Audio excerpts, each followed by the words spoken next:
¿qué es lo que hace? ¿Para qué sirve? Pues ya lo sabían, es que permite el movimiento del cuerpo y sus partes. Dice que también los cambios de tamaño y forma de los organismos de los órganos internos. Tiene células alargadas especializadas, cuya función son la contracción. Y en estas células hay unos componentes importantes que son los miofilamentos, que van a tener que ver con lo que es la contracción y la relajación.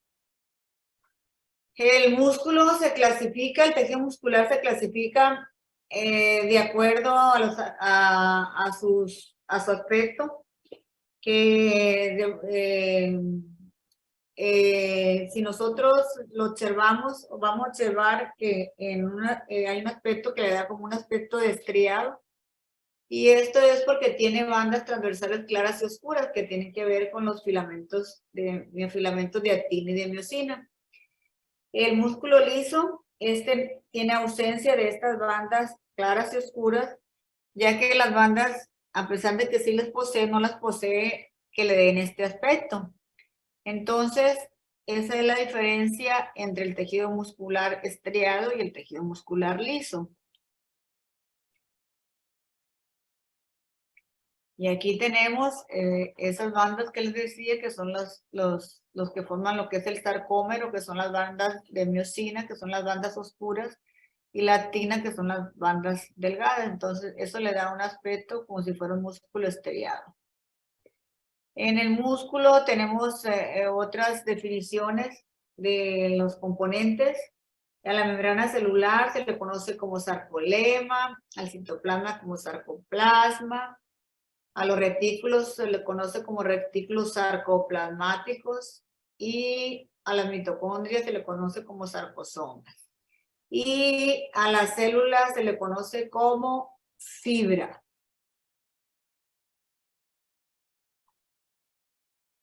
Y vamos a tener que el tejido muscular, según su ubicación, se clasifica en músculo esquelético, que es un músculo estriado, es voluntario, ocupa la mayor masa muscular y permite los movimientos de extremidades, desde los dedos, los pies, girar la cabeza. También hay músculo esquelético en los ojos, y pues está unido a lo que es el hueso, a excepción de la lengua y los músculos extraoculares. Se regenera a través de unas células que se llaman células satélites, y la función pues son los movimientos voluntarios, ¿no? De las extremidades, manteniéndola en una posición corporal, y ejecutar movimientos precisos. Hay otra clasificación de músculo estriado, que es el visceral, que es morfológicamente idéntico al esquelético, solo que se encuentra en tejidos blandos, como es la lengua, la faringe, la parte lumbar del diafragma y la parte superior del esófago. Estos participan esencialmente en lo que es el habla, la respiración y la deglución.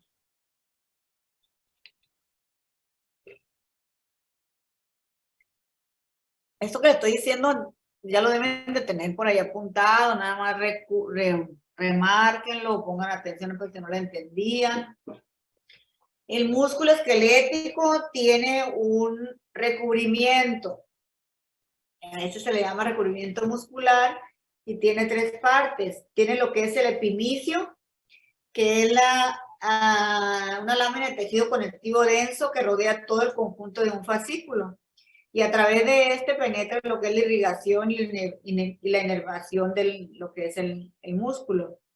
Otro fascículo, a esos fascículos envueltos en tejido conectivo, sea a uno, porque el otro es un conjunto, es un tejido más grueso que rodea un grupo de fibras para formar un haz o un fascículo. A esto se le llama perimicio. Y a la parte más frágil, que es una red de fibras reticulares que rodea la fibra muscular, donde se encuentran pequeños vasos y ramificaciones nerviosas muy finas, se le llama endomicio. O sea, va epimicio, la parte más grande. Esto es que lo puede diferenciar, es que rodea un conjunto de fascículos. Perimicio es que rodea un haz o un fascículo. Y endomicio es que rodea a una sola fibra muscular. Y aquí lo tenemos. La parte más externa, lo que recubre los fascículos y sería la parte interna, lo que recibe un fascículo que los iríamos de adentro hacia afuera.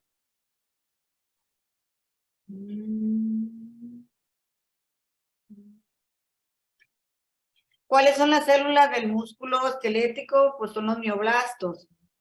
Estas células son las células del músculo esquelético derivan de los mioblastos, que estas se unen extremo a extremo y forman lo que es el músculo. Estas son tubulares largas, miden hasta 10 centímetros, o delgadas de 10 dependiendo de lo largo de lo que es el fascículo. Tienen muchos núcleos y tienen muchas miofibrillas. Ahí tenemos una fibra muscular ¿La puede esquelética. regresar, maestro, por favor? Gracias. Lean bien las preguntas. Hay preguntas que traen una trampita de un no, de un sí. Si ustedes están seguros, sobre todo las de falso y verdadero, si ustedes están seguros de lo que están estudiando, lo van a encontrar rápido. No se vayan con la finta de las preguntas.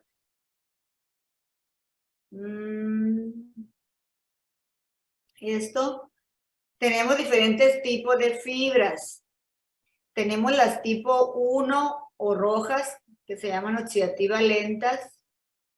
Esta dice que qué características tienen. Tienen muchas mitocondrias, tienen gran cantidad de mioglobina y complejo de citocromo.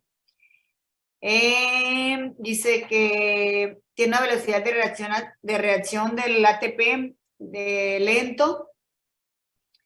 Dice que sus unidades motoras de contracción son lentas, resistentes a la fatiga y a menos tensión. ¿Quién tiene este tipo de fibras? Tienen los atletas de gran resistencia, ¿sí? Como los corredores de maratón. Y entonces esto es por esta condición que tienen muchas mitocondrias, tienen gran cantidad de hemoglobina y un complejo citocromo. Esto hace que las personas que tengan estas fibras tengan una gran capacidad de mantener esa posición de, por ejemplo, de velocidad. ¿Por qué? Porque si tienen mucha hemoglobina pueden respirar muy bien y si tienen mitocondrias pues tienen mucha energía, ¿sí? Entonces son rojas tipo oxidativa, rojas tipo 1 oxidativas lentas. El oxidativa lentas hace que le dé más resistencia. Intermedias son tipo 2A, glucolíticas oxidativas rápidas. ¿Sí? Estas tienen muchos mitocondrias, tienen mioglobina, pero también tienen glucógeno. Y entonces dice que las personas que tienen este tipo de fibras tienen una capacidad de glucólisis anaerobia. Quiere decir que constituyen unidades motoras de contracción rápida resistentes a la fatiga y mantienen un gran tipo de tensión muscular.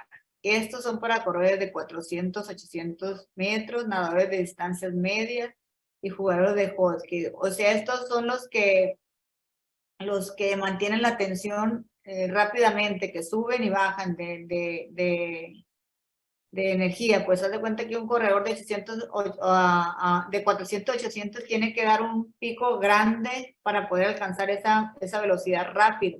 Entonces, estos son los intermedios. Estos apréndanselas.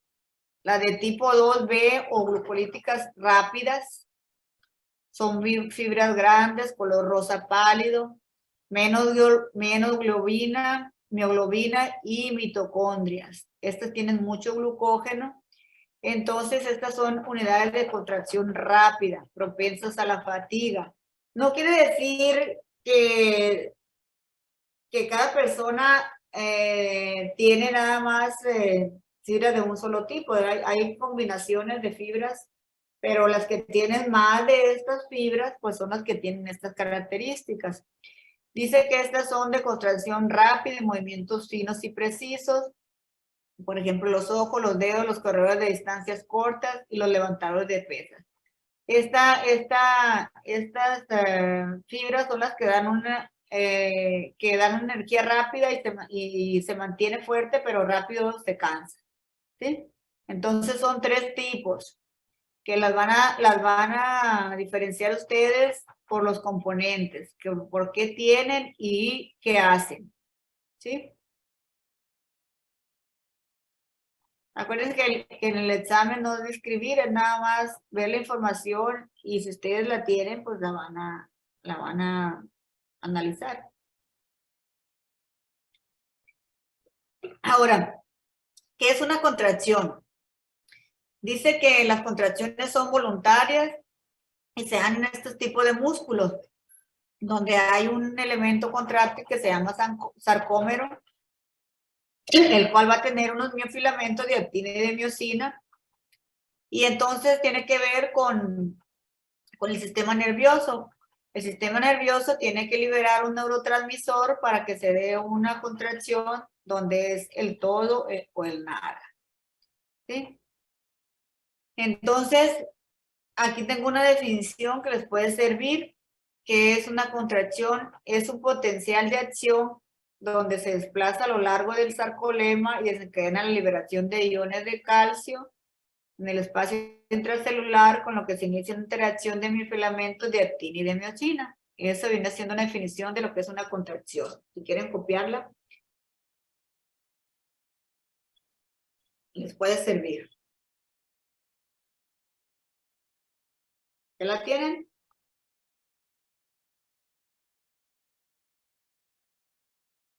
Sí, yo le dije a la doctora Aide que para reservar el mismo hotel.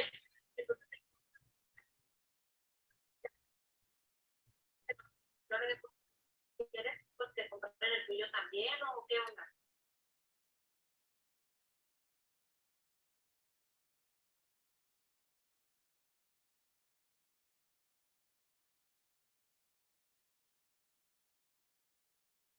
¿Ya lo copiaron? Sí. Sí, doctor. Déjame contestar un mensaje.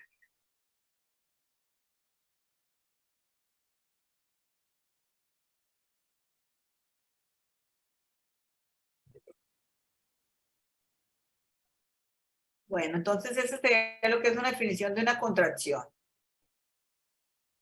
Para no enredarlos tanto aquí. Otro músculo es el músculo cardíaco, que también es un músculo estriado. Este se encuentra solo en el corazón y en venas pulmonares.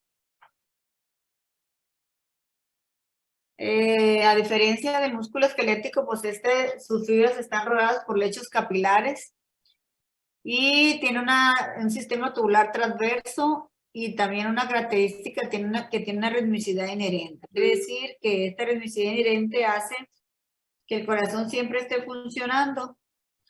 No se para hasta que deja de funcionar, hasta que nos morimos, yo creo, ¿no? Pero esta ritmicidad no es, ¿qué quiere decir que este viene siendo autónomo? ¿Sí? Tiene fibras. ¿Cómo son las fibras? O sea, ¿cómo son sus células? Son fibras de 15 nanómetros de diámetro y 100 nanómetros de largo. Son paralelas entre sí, ramificadas. Tienen un solo núcleo central, no son, es una diferencia que tendría que con las del músculo esquelético. Y dice que están unidas a los discos, a los discos intercalados, están unidas extremos por extremos. Dice que las fibras pues, no reciben su inervación directa, lo hacen a través de iones comunicantes. Y hay una red de fibras dispuestas en cada lámina y entre ellas van a tener lo que es el tejido conectivo a lo que se le llaman los discos intercalares, que vienen siendo discos de tejido conectivo uno sobre otro y entonces ellas están separadas por esos discos.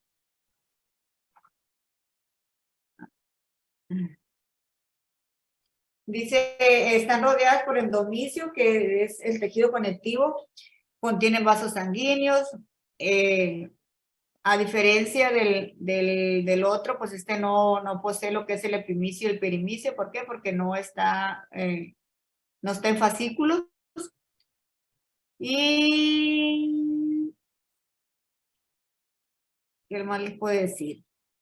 En el caso del músculo cardíaco, sus contracciones son rítmicas, involuntarias.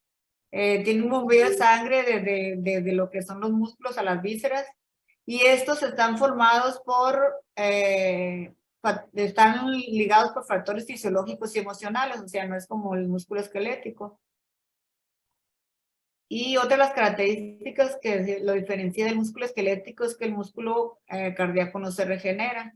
Únicamente se forma un tejido conectivo donde el corazón puede funcionar, pero a un porcentaje más bajo que al 100%.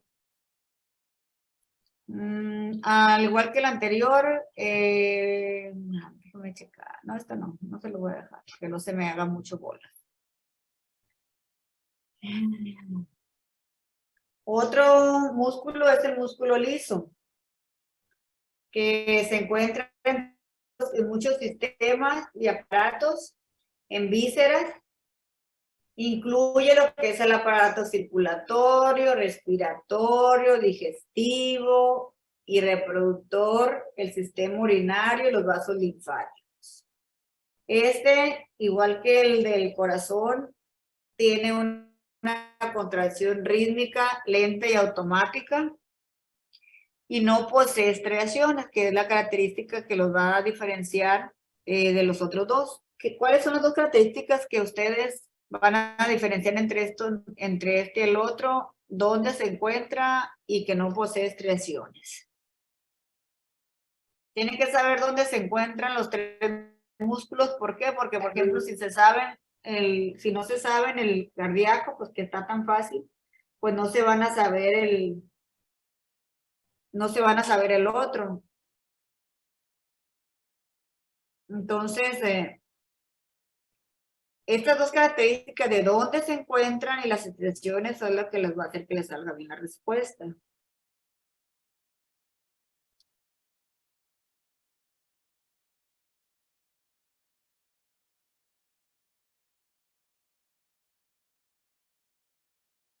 ¿Cómo son las células? Son células fusiformes y alargadas con extremos aguzados, o sea, en forma así como de corcho. Tienen de 0.0 nanómetros hasta 5 o 6 nanómetros de diámetro según la localización, o sea, esta según donde se encuentren. Su núcleo es central, que es otra característica que los puede ayudar a diferenciar las tres células. Sus extremos son abusados, aquí abajo ustedes lo pueden observar, que tiene aspecto de sacacorcho. Y dependiendo de donde se encuentren, pues van a tener diferentes mediciones. Por ejemplo, en los vasos pueden medir en nanómetros, en vasos pequeños, en el intestino hasta 200 y en el útero pueden medir hasta 500. Va a depender del lugar donde se encuentren. A diferencia del anterior, sí se regenera y su función es el control involuntario del diámetro de los vasos, del peristaltismo intestinal, de las contracciones uterinas durante el parto y el diámetro de las vías respiratorias. La función pues tiene que ver por los lugares donde se encuentran. Nada más que, por ejemplo, si se encuentra en arteria, pues él es el que va a dar el tamaño, el grosor de las arterias, los vasos. El intestino, pues, el músculo liso y tiene que ver con el peritalismo, que es el que hace la digestión. Y las contracciones uterinas, pues, es que se hace grande o pequeño de cuando va a parir la mujer. Y el diámetro de las vías respiratorias, pues, es para el paso de lo que es el oxígeno. Esto no se lo voy a dar, nada más con que se sepan una definición de contracción. ¿Hasta ahí claro?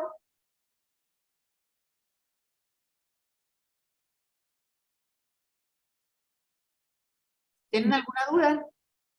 No, maestra. ¿Nomás uno habla, los demás están dormidos o qué? No. Aquí No, le tomamos captura, maestro, maestro. para anotar. ¿Qué no les dije que trajeran sus apuntes? Por lo menos yo no tengo todos los apuntes. Es que hay algunas cositas que se nos pasan, doctora, por eso le tomamos captura. Ujú. Pero se suponía que con los apuntes nada más iban a ir subrayando. Pero es que no tenemos todos los apuntes, profe, algunos. ¿Por qué? Porque no han estado en clase.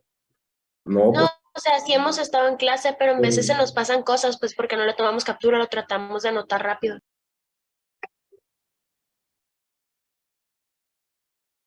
Por eso le dijimos bueno. lo del repaso.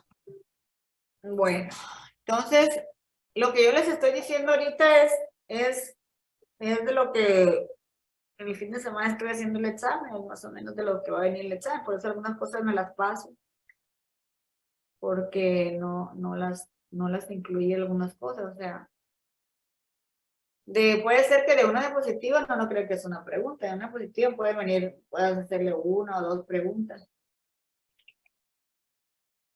Pero le estoy diciendo lo más importante. Bueno, vamos a ver lo que es tejido nervioso.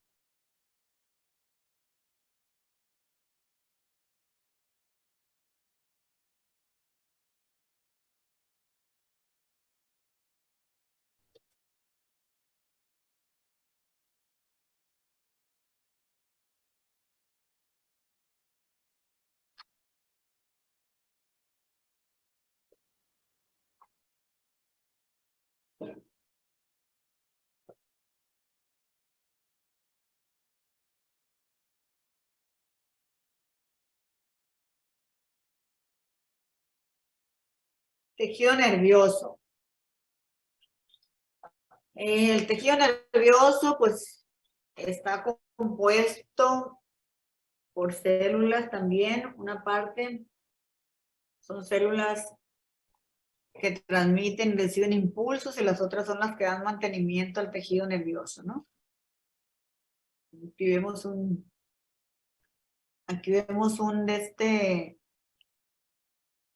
sistema nervioso de una persona mayor, donde sus neuronas, que son pocas. ¿Qué hace el sistema nervioso? Pues permite que el organismo responda a los cambios continuos de su medio externo e interno. Dice que también que controla todo e integra las actividades funcionales de los órganos y aparatos. El sistema nervioso, ustedes saben que es el motor de la persona, que aunque todos los demás tejidos estén funcionando, si el sistema nervioso no está funcionando, todos los tejidos se van a atrofiar, porque es el que manda las señales para los movimientos y para todo, ¿no? Porque si se atrofia el músculo liso, pues, ¿qué va a pasar? No vamos a poder digerir alimentos, no vamos a respirar. Si se atrofia el músculo esquelético, no nos vamos a poder mover, y entonces empieza a disminuir todas las demás funciones. Entonces, es el motor de nuestro organismo, se le llama sistema nervioso, y vamos a ver que también sus componentes son más de 10.000 millones de neuronas, y otro componente que viene siendo la célula de neuroglia, que esas sí las vamos a ver ahorita, porque esas casi se las puse todas. ¿Cómo se divide? Anatómicamente, el sistema nervioso central se divide en sistema nervioso central y sistema nervioso periférico.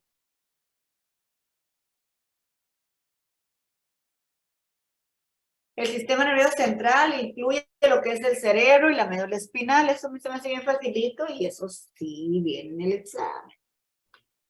Y el sistema nervioso periférico, pues son los nervios craneales, nervios raquídeos y vanos. Ese es anatómicamente, por eso se los pongo de rojo. Anatómicamente. Funcionalmente, ¿cómo funciona el sistema nervioso? Pues toma con un sistema que se llama el sistema aferente o sensitivo, y el componente motor, que es el eferente. ¿Cuál es el sensitivo o aferente? es el que recibe y transmite impulsos hacia el sistema nervioso central.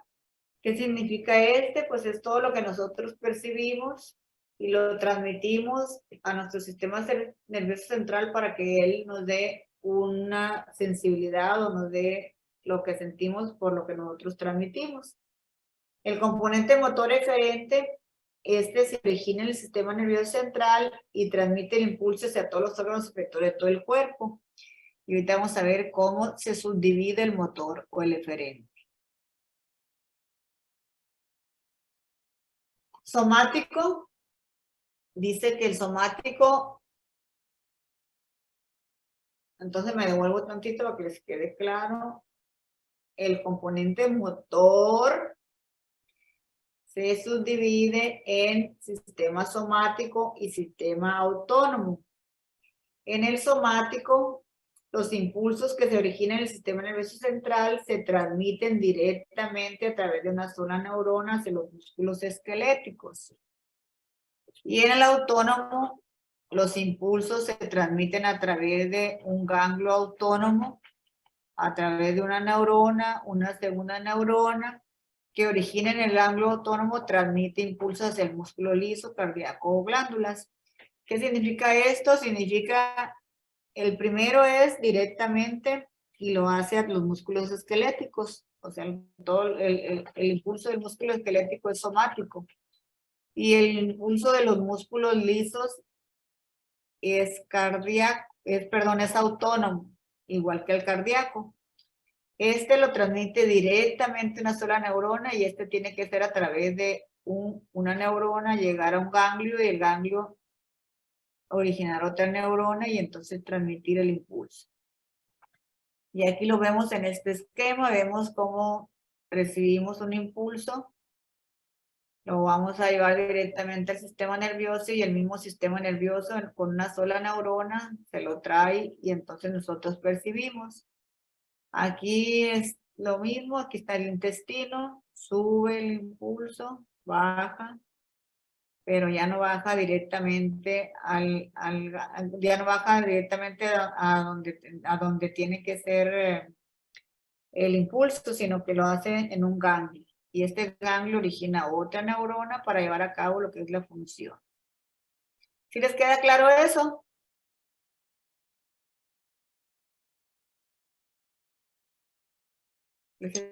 Sí, doctora. Entonces, el sistema motor es el que tiene la subdivisión de somático y autónomo.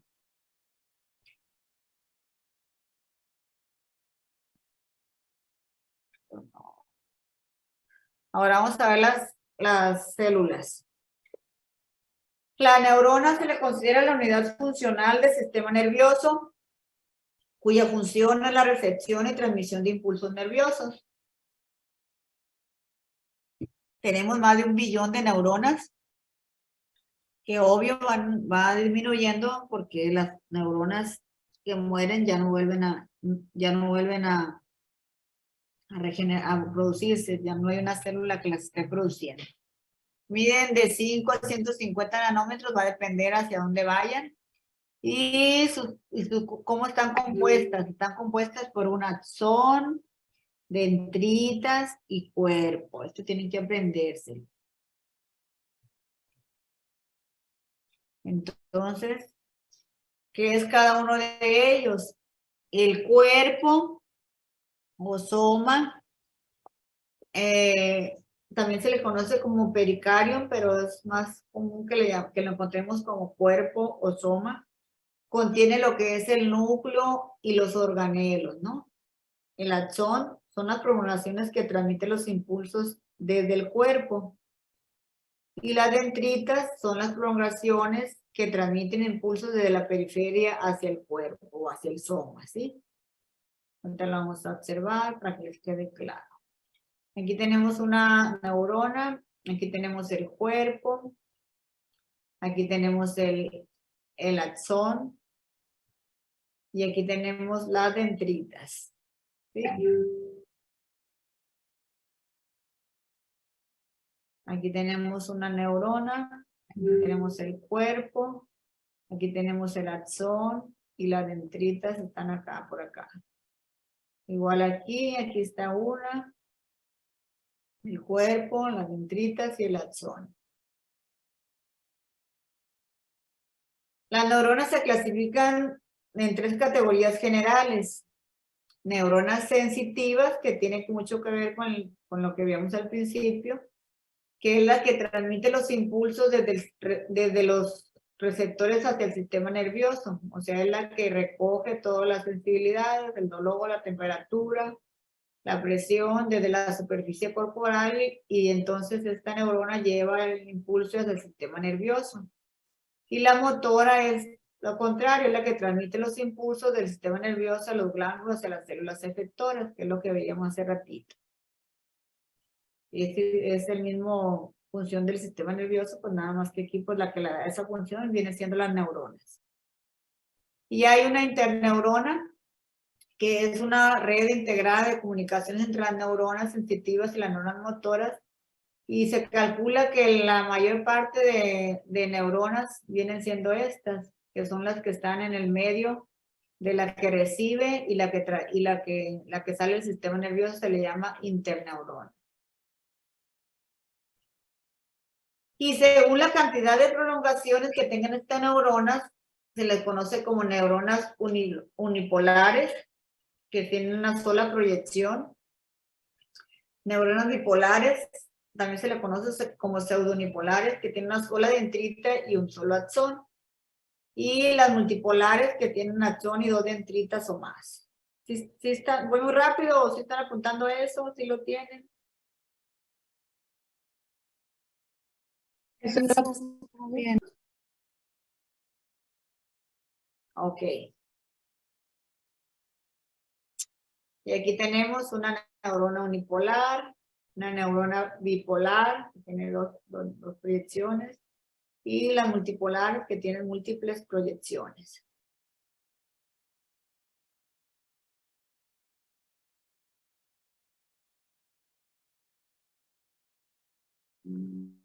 Aquí la tenemos, unipolar, bipolar, hacia los lados, multipolar.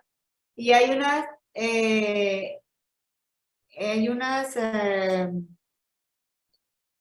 que son como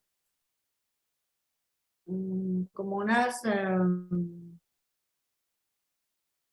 ¿cómo le diré? De las multipolares, que vienen siendo estos, que tienen muchísimas proyecciones. Y se supone que estas están en ciertas partes del cerebro, que están en el hipocampo, que están en el cerebelo. Y estas neuronas transmiten muchísimos impulsos porque tienen muchas proyecciones. Ay, no puedo quitar esto. Esto no lo puse. Célula de neuralgias o glías también se le llama a esta célula, ¿no? Estas células son el sostén metabólico, mecánico y protegen a las neuronas. No transmiten impulsos. Dice que son 10 veces más que las neuronas, y aquí están sus nombres: astrocitos, oligodendrocitos, células de microglia y células Schwann. Aquí tenemos unos dibujos. Los astrocitos, aquí están los astrocitos, aquí está el otro. Son los más grandes y existen 2 tipos, existen los protoplasmáticos y los fibrosos. Los protoplasmáticos son estrellados, tienen un abundante protoplasma. Se dice que se encuentran en la sustancia gris. Tienen un gran núcleo y muchas proyecciones. Y la función es el metabolismo energético y forman tejido cicatrizal. Los fibrosos son unos cuantos organitos, tienen glucógeno, proyecciones largas, no ramificadas. Y los dos tienen ambas funciones. Nada más que los fibrosos se supone que los fibrosos son como que tienen menos están menos activos que los protoplasmáticos.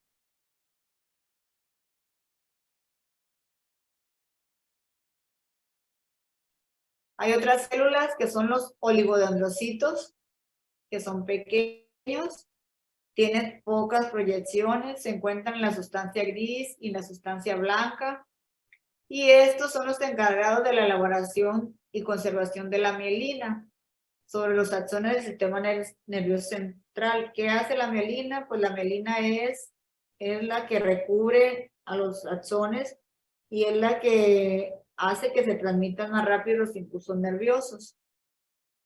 Yo les decía la vez pasada que la mielina era como un cable eléctrico. Cuando falta la mielina, la electricidad no fluye por el cable. Es como un cable pelón que si ustedes le quitan lo negro, hace cortos, así es la mielina. Aquí podemos observar un dibujo donde esta vendría siendo las células y esta vendría siendo el axón. Entonces están recubriendo las células y están protegiéndola con lo que es la mielina. Las células de microglia son células pequeñas, tienen un citoplasma escaso, tienen un núcleo oval pequeño y triangular, tienen proyecciones irregulares. Estas son los macrófagos, nada más que aquí se los conoce como células de microglia, cuya función es fagocitar toda sustancia extraña que se encuentra en el cerebro, toda sustancia que la dañe, células muertas, sustancias de desecho. Tienen exactamente la misma función que los macrófagos, nada más que en el sistema nervioso central.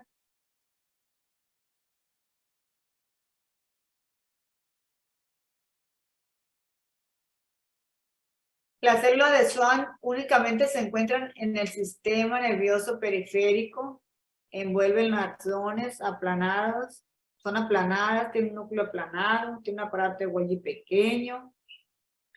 Aquí lo tenemos. Y esto es lo que hacen en el sistema nervioso periférico, también igual que las anteriores, los oligodendrocitos, estos cubren a los axones con lo que es la mielina, pero en el sistema nervioso periférico. ¿Qué es una sinapsis? Son los sitios donde se transmiten los impulsos nerviosos desde una célula presináptica, neurona, hasta otra posináptica, y estas sinapsis pueden ser químicas o pueden ser eléctricas.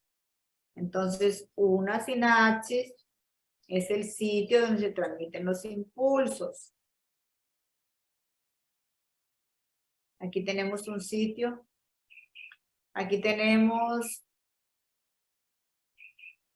una vesícula sináptica, una proyección presináptica densa, que viene siendo esta, una hendidura sináptica y una densidad postsináptica. Este es el sitio, todo esto se le conoce como sinapsis, a los sitios donde se producen, donde se propagan los impulsos, perdón. Ahora, ¿qué son los neurotransmisores? Son moléculas de señalamiento como la acetilcolina, aminoácidos, aminas y serotoninas. La más común, la transmisión de los impulsos, viene siendo la acetilcolina. En los sitios donde se producen los impulsos, se clasifican según morfológicamente, según dónde ocurren. Hay un sitio que ocurre entre un axón y una dendrita, a esto se le conoce como axodendritas, es entre axones y dendritas. Axosomáticas ocurre entre axones y el cuerpo, y axoxónicas es entre axones contra axones, ¿no? O sea, los impulsos se pueden transmitir en diferentes lugares. Y aquí tenemos eso que les acabo de decir, los sitios. Y la sinapsis va a depender del mecanismo de conducción de los impulsos nerviosos y de la manera en que se genera el potencial de acción en la célula diana. La célula diana viene siendo la célula donde se va a producir la sinapsis. La sinapsis química, fíjense bien, es la liberación de sustancias químicas o neurotransmisores. La sinapsis eléctrica son cuando hay una comunicación o son nexos que son comunicaciones entre célula a célula sin neurotransmisores. Esto generalmente ocurre muy poquito. Dicen que hay una sinapsis eléctrica, por ejemplo, cuando te da un calambre. Es una sinapsis eléctrica, porque no hay una transmisión desde el cerebro, sino que es local entre célula y entre el neurona y neurona.